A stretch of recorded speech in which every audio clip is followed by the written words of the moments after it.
The Princess of Wales paid a visit to the V&A's newest museum, Young V&A, on Wednesday when she was in London's Bethnal Green. When there, she spoke with kids and inquired about their aspirations. During a visit to the brand-new Young V&A museum, the Princess of Wales was awestruck by a flying car, met Frankenstein, and operated a fictitious underwater vehicle. Kate, a patron of the V&A, met with students from the nearby Globe Primary School to view their creations and hear their tales as she strolled through the recently refurbished Children's Museum in Bethnal Green, East London. Students from Year 3 proudly displayed to the princess their creations they had made in the museum's Build It section, where they were encouraged to construct anything they pleased using blocks and tubes.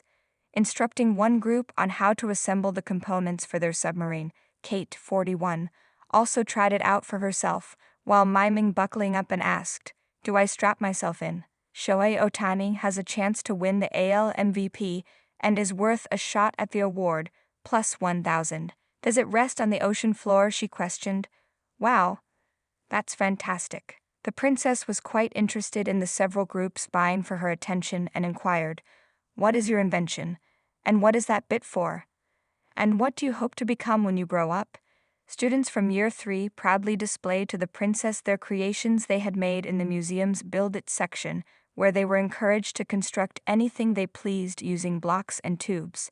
Instructing one group on how to assemble the components for their submarine, Kate, 41, even tried it out for herself while miming buckling up and asked, "Do I strap myself in? Does it rest on the ocean floor?" she questioned. Wow, that's fantastic. The princess was quite interested in the several groups vying for her attention and inquired, "What is your invention? And what is that bit for?" As well as, "What do you want to be when you grow up?" Kate was then taken to witness a collection of expandable children's apparel produced by Petit Ply that grows with a child as they do. "That would have been really helpful," she chuckled. The princess looked through the world's best collection of historical dolls' houses after pausing to be amazed by a little white microlino car dangling from the atrium's ceiling. She added, in a conversation with Tristram Hunt, director of the V&A, "Having a location for children so young to gain creative inspiration is incredibly exciting."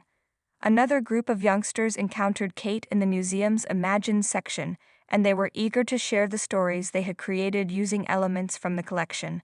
When the princess asked if anyone wanted to share theirs, hands shot up. One tiny child told a story about a butcher getting whacked in the head, another one was about the TARDIS, and a third was about a father who unintentionally spewed food out. "He was laughing so loudly," Kate exclaimed. "Oh no, it went everywhere." She gave a standing ovation at the conclusion of each story and told one child, "The end, very good, I'd like to see that," before telling the kids her own tales about her 3 kids. "They constantly tell me stories," she remarked. While George was brushing his teeth, a tooth unexpectedly dropped out. When it was finally time to go, 2 kids rushed up to hug the princess, and she posed for a photo with the group. She waved off, adding, "I'd like to come back and do some more storytelling. The next time I'll bring my kids. Thank you for a great night, keep up the narrative." She received gift bags with toys and notebooks for George, Charlotte, and Louis.